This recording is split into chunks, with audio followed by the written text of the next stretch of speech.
Well, the first thing I want to explain, so I like to do CrossFit, and I apologize if you guys have any friends in CrossFit and they don't shut the fuck up about CrossFit. But I may be one of those guys.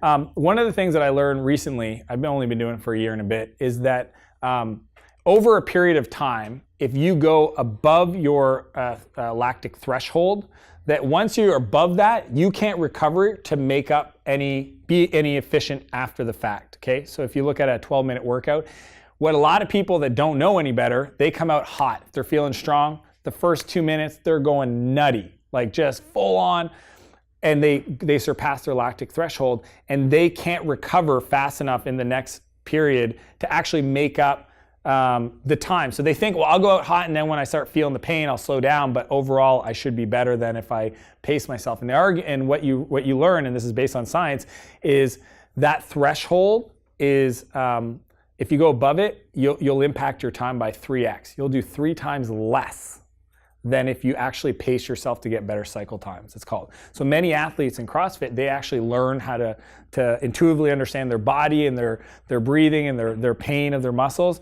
to never go past it, but to come right up against it. And I feel like if you think about that concept, teams are the same way. That you almost need to build into the team the ability to fix itself, to pay down code debt, to get better, to sharpen the saw. One of the 7 habits of highly effective people is sharpen the saw.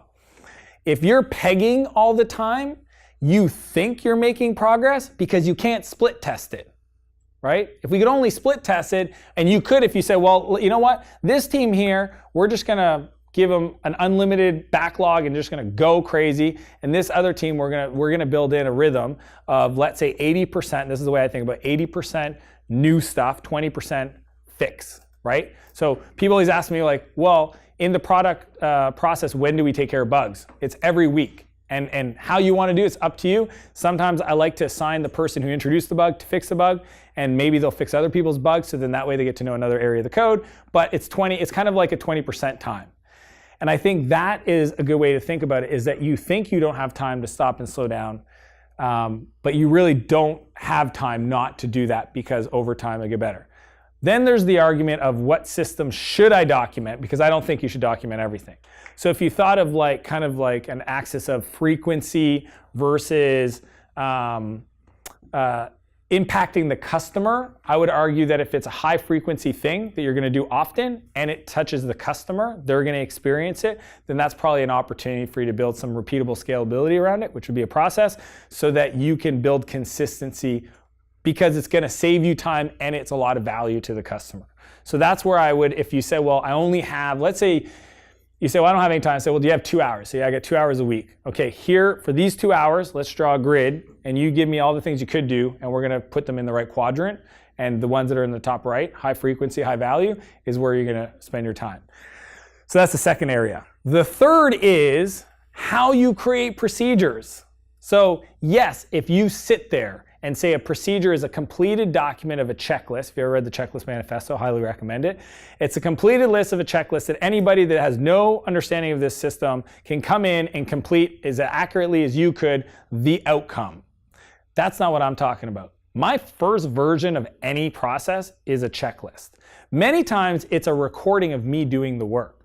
So you can use ScreenFlow, QuickTime on a Mac. QuickTime, actually people don't realize, on a Mac for free will record your screen. So you can record your screen. So let's say it was, doing like the nightly build, like just literally like making the code, the build put together. If you wanted to give that to somebody else, or you wanted to document it, I'm not saying sit there and document it open. Record yourself doing the work that you're already doing. So there's no extra time. It's called net time, no extra time. It's like listening to an audiobook while I go for a run. Okay, so everybody has the opportunity. I think that people just, because their perception is this like thoroughly stamped document, fully tested thing, then of course that's scary. But to say just record yourself next time you do something, and that's version 1, literally version like 0.1 is the title of the document with a link to the video. And then maybe the next time you do it, because our rule is you have the document open, is you write the high level list of things, right? So one thing you guys will see if you follow any of my stuff online is every Monday I publish a new YouTube video. Throughout the rest of the week, I also publish a blog post on LinkedIn. I publish a Medium post. I publish on my blog. I send a newsletter. I post quote cards on Instagram. I post videos on Facebook.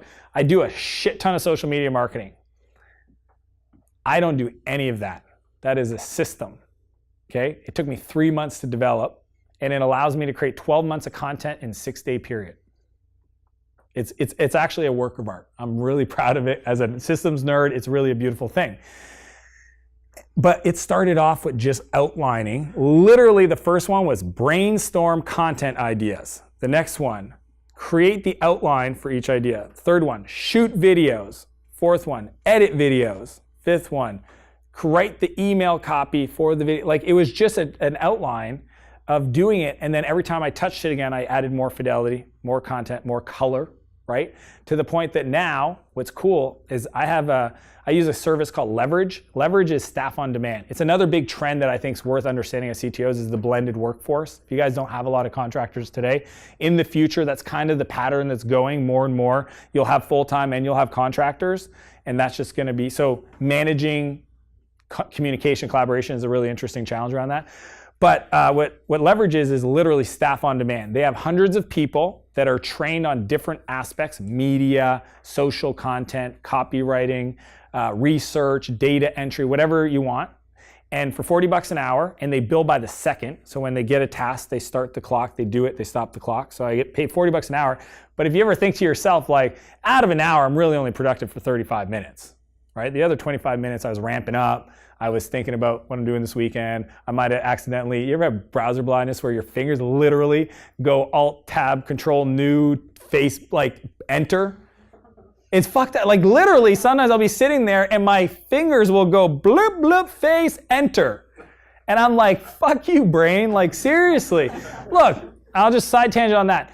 Facebook every day has scientists, you guys probably know some of these people, that all they do is try to hack the human brain into coming back. Okay, we have not evolved as a species to combat that. We dealt with the billboards on the side of the highway. We could drive and see a billboard and it wouldn't drive us off the highway. You guys are not strong enough to deal with Facebook. And I noticed that the time I did that, it's like my fingers, I was working and I just didn't want to do that thing. So my brain just went like, and I was like, shit. So I actually have an app now that turns off those sites when I'm working. So I don't even see them because even I can't stop. I don't even know where I was at.